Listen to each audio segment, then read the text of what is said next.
I've always had a frail heart. Not just physically, but emotionally too. I've always been scared of my own shadow. So when the doctors told me my heart murmur wasn't just a murmur, it didn't surprise me.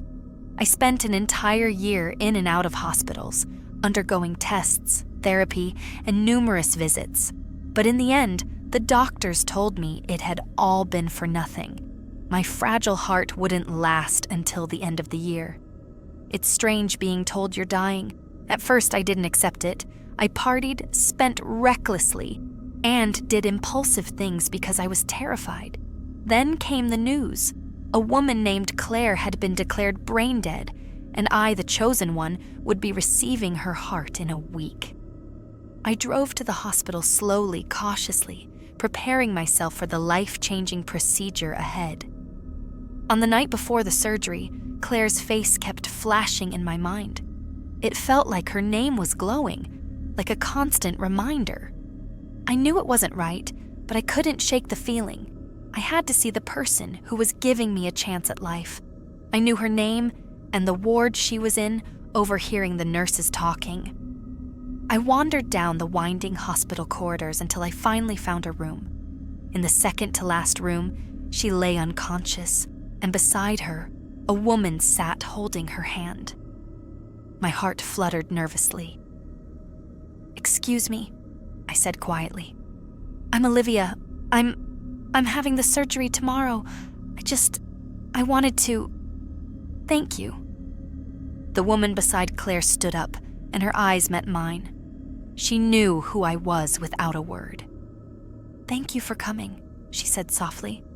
"I know this is strange, but a part of Claire will live on in you. I wanted to meet you."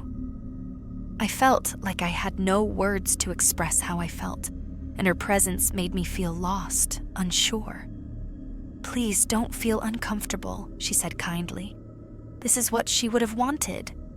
I took a seat beside Claire's bed. "How did she..." I hesitated, unable to finish my question. It felt too painful to ask. Claire's mother gave me a small, sad smile. She was a social worker. She helped women in abusive relationships. She spent her life trying to save others. She met someone last year, and, well, love clouded her judgment. She ignored all the signs, and he killed her. Her voice cracked as she spoke. I reached over and took Claire's hand, squeezing it gently. "I'm so sorry," I said softly. "I was once in a similar situation. Someone like Claire helped me leave." Claire's mother smiled weakly, but I could see the tears in her eyes. Then, to my shock, Claire's hand squeezed mine tightly. Her grip was so strong that her nails dug into my skin. I pulled back in surprise, a chill running down my spine.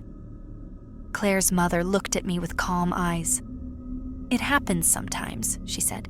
"The doctors call it muscle spasms, but there's no one left in there." I stared at my palm, where blood was starting to bead from the marks her nails had left behind. The surgery went smoothly. I woke up in recovery, my chest covered with bandages. They told me everything was fine. I spent the first day on pain medication, barely eating and lying down most of the time. It was going to be a long road to full recovery. Claire's mother visited me before I left the hospital. She looked even more tired than before, older, as if the weight of everything had caught up with her. Her hands trembled as she gave me a hug. "When are you going home?" she asked. "Tomorrow," I replied. "Please, come visit anytime you can." As I was writing down my address, I saw something strange. A flash of blonde hair, just like Claire's, disappearing through the door. "Ow!" I yelped, feeling a sharp pain in my hand, as if someone had gripped it tightly. Claire's mother rushed to my side, her eyes full of concern. "What's wrong? Is it your heart?"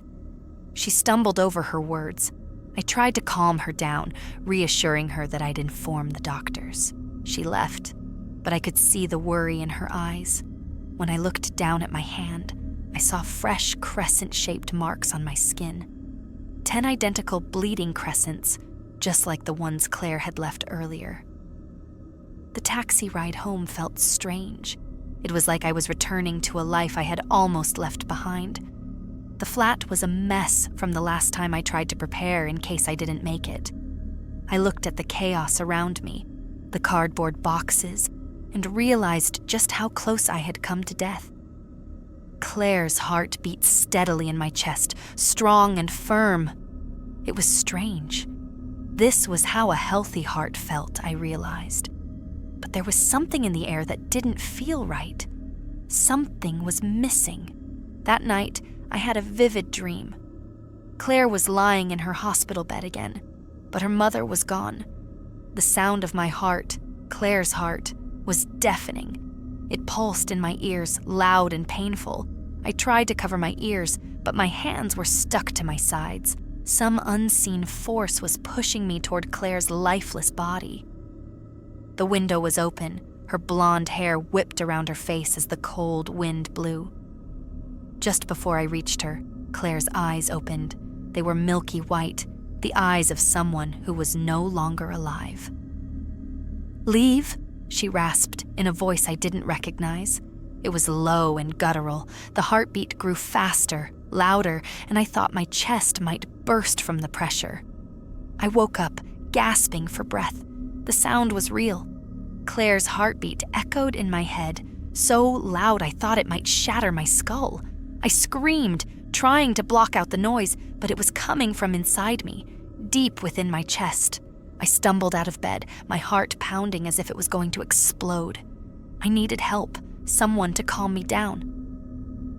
I found my phone, but the ringing in my ears drowned out everything else. "Leave." The whisper came again, faint, like an animal's voice, as I crawled toward the door, choking on my panic. My neighbor opened the door and found me on the floor, clutching my chest. He drove me to the hospital, and after a series of tests, the doctors told me nothing was physically wrong. My heart was healthy, my blood pressure fine, everything normal. I stood in the waiting area, bewildered and frustrated. That heart wasn't mine. My phone buzzed on the counter. An unknown number. I answered, my voice small. "Hello? This is the police," the voice said. "We're calling about an incident at your flat around 1:30 a.m. today." My stomach dropped. "I'm sorry," I replied. "I had surgery and I wasn't feeling well. I had my neighbor drive me here because I panicked." There was a long pause. "I suggest you sit down," the officer said. "There was an attempted break-in at your flat. A man named Marcus Hughes tried to enter. According to our records, he's your ex. We've arrested him. He had an illegal weapon with him, and we believe he meant to harm you." My blood went cold. I filed a restraining order against him years ago," I stammered. "He's in custody now," the officer continued. "We'll update you soon. We also have an officer at your flat to secure the place." I hung up the phone, shaking. I leaned against the wall, the reality of what might have happened sinking in. If I had been home even 10 minutes later, he would have found me. I felt Claire's heartbeat again, strong and steady, but this time it was reassuring. Her mother had said that Claire had given her life to help others, and now, in some strange way, she had saved mine. I placed my hands on my chest, overwhelmed by gratitude, and listened to Claire's heart, knowing her legacy would live on inside me.